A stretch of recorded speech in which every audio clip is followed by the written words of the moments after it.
जब ख्वाजा गरीब नवाज रहमतुल्लाह अलैह अजमेर में पहुंचे तो उस वक्त वहां एक मंदिर था जो अजमेर का सबसे बड़ा मंदिर था और सिर्फ राजाओं और रानियों के लिए खास था। मंदिर के साथ ही एक तालाब था जिसका नाम अना सागर था। हिंदू उस तालाब के पानी को बहुत ही ज्यादा पवित्र यानी बरकत वाला मानते थे। उनका मानना था कि जो इस तालाब में नहा लेगा उसके गुनाह झड़ जाते हैं।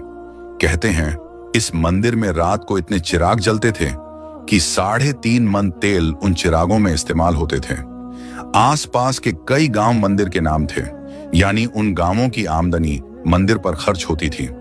मंदिर में हजारों लोग रहते थे जिसका काम था आने वालों लोगों की देखभाल करना कि कौन सा खुदा बेटा देता है, कौन सा देवता सेहत और तंदुरुस्ती का मालिक है और किस मूर्ति की पूजा से दौलत मेहरबान होती है।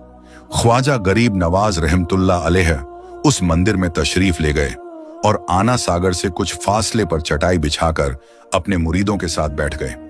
असर का वक्त होने वाला था, लिहाजा आप रहमतुल्लाह अलैह ने हजरत कुतुबुद्दीन बख्तियार काकी रहमतुल्लाह अलैह से अजान देने को कहा।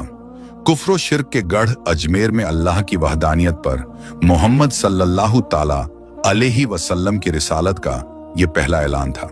वो लोग इस्लाम से मुकम्मल तौर पर वंचित थे, नहीं जानते थे कि इस्लाम क्या है। चुनांचे अजान की आवाज सुनकर वो हैरान हो गए और अपने घर से निकल आए। सब मुसाफिरों ने आना सागर के पानी से वजू किया और नमाज पढ़ना शुरू किया। सब हिंदू हैरान रह गए कि सब भगवान तो अंदर है, तो ये लोग आंगन में किस भगवान को सजदा कर रहे हैं। जब शाम हुई तो राजा के ऊंट जो दिन में चरने के लिए गए हुए थे अपने चरवाहों के साथ वापस आने लगे। इत्तेफाक से जहां हजरत ख्वाजा गरीब नवाज रहमतुल्लाह अलैह अपने साथियों के साथ बैठे थे, वो जगह राजा के ऊंटों के बैठने की जगह थी।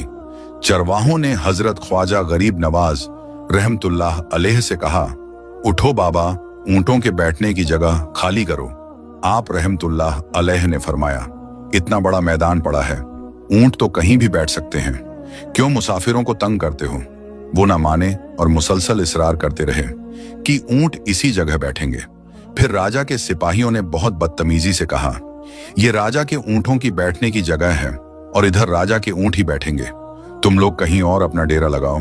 आखिर आप रहमतुल्लाह अलैह ने उठते हुए हजरत कुतुबुद्दीन से फरमाया, उठो कुतुबुद्दीन, ये कह रहे हैं कि ऊंटों की बैठने की जगह है तो चलो यहां ऊंट ही बैठे रहें। ये कहकर आप रहमतुल्लाह अलैह अपने साथियों समेत वहां से उठ गए। अगली सुबह जब राजा के सिपाही ऊंटों को चराने ले जाने के लिए ऊंटों को उठाना चाहा तो उन्हें पता चला कि ऊंट तो उठने के काबिल ही नहीं है। उन्होंने ऊंटों को मार मार कर जबरदस्ती उन्हें उठाना चाहा, लेकिन वो बैठे ही रहे। चरवाहे परेशान थे कि जो ऊंट उनके एक इशारे पर उठकर खड़े हो जाते थे। आज क्या हुआ है, क्यों नहीं उठ रहे हैं। आखिरकार उन्हें याद आया कि कल उस मुसाफिर फकीर ने कहा था कि चलो अब यहां ऊंट ही बैठे रहें। लोग जमा होना शुरू हो गए। कोई कह रहा था कि फकीर कोई काबिल जादूगर है और किसी ने सोचा कि वो कोई भगवान का अवतार है। धीरे धीरे बात राजा तक पहुंच गई कि एक मुसाफिर फकीर ने राजा के ऊंटों पर जादू कर दिया है। राजा ने ख्वाजा गरीब नवाज को पैगाम भेजा और कहा, तुम कैसे फकीर हो जो बेजुबान को बांध कर रखते हो। ये बेचारे भूख प्यास से मर जाएंगे, इसीलिए मेहरबानी करके अपना जादू वापस ले लो। आप रहमतुल्लाह अलैह ने फरमाया, हम मुसलमान हैं और हम मुसलमान बद्दुआ नहीं दिया करते और ना ही जादू करते हैं। जाओ और कहो कि जिसके हुक्म से बैठे थे उसी के हुक्म से खड़े हो जाओ। तो अब जो जाकर उठाया तो ऊंट फौरन उठ गए। हिंदुओं की दिलचस्पी और मुसाफिरों में बढ़ने लगी। 5 वक्त अजान होती और नमाज अदा की जाती। आखिर राजा तक ये बात पहुंच गई कि कुछ फकीर हैं जो मुसलमान हैं, 5 वक्त अजान देते हैं और हमारे पवित्र तालाब को हाथ मुंह धोकर नापाक करते हैं, और तो और हमारे धर्म के खिलाफ बातें करते हैं। कहते हैं कि ये मूर्तियां पूजने के काबिल नहीं हैं, ये तो महेज पत्थर हैं, इसीलिए उन्हें यहां से उठाया जाना चाहिए। राजा ने फकीरों को पैगाम भिजवाया कि तुम लोग मांस गोश्त खाते हो, हमारे धर्म के खिलाफ बोलते हो, और तो और हमारे पाक तालाब को अपने हाथ डालकर नापाक करते हो, जो हम बर्दाश्त नहीं कर सकते, इसीलिए तुम लोग यहां से चले जाओ। आप रहमतुल्लाह अलैह ने फरमाया कि और भी तो इतनी दुनिया के लोग यहां आते हैं, हमारे पानी पीने से कौन सी कमी आ जाएगी। लेकिन वो कहने लगे कि वो सब हमारे धर्म के लोग हैं और तुम दूसरे धर्म के हो।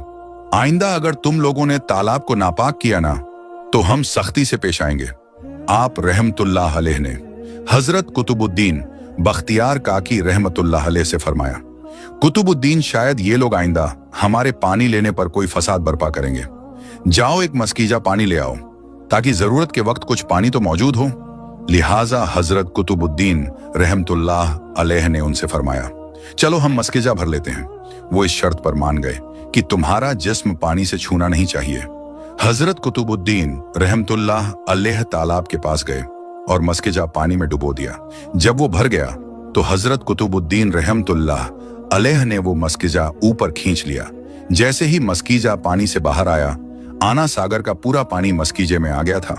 आना सागर का पूरा पानी सूख गया। आना सागर का पानी सूखना ही था कि पूरे अजमेर में कोहराम मच गया और वो सब रो रहे थे कि जो हम गुनाहों की गठरियां लाते हैं और आना सागर में गुस्ल करके उनसे छुटकारा पा लेते हैं, अब हम गुनाहों का बोझ लिए किधर जाएंगे। सारे इलाके में खबर फैल गई कि मुसाफिर फकीर ने जादू के जोर से आना सागर को सुखा दिया है। राजा उस सूरत हाल से बहुत परेशान था। उसने अपने वजीरों को बुलाया। सबने यही कहा कि फकीर या तो कोई जादूगर है या फिर वाकई कोई कामिल फकीर है। साथ ही वो इस वजह से परेशान हुए कि अजमेर की रौनक तो थी ही आना सागर के दम से। उसी की वजह से लोग दूर दूर से अजमेर आते थे और अपना ईमान ताजा करके लौटते थे। आना सागर के सूख जाने से हिंदू धर्म के प्रचार को बहुत बड़ा धक्का लगा और यह बहुत तस्वीसनाक बात थी।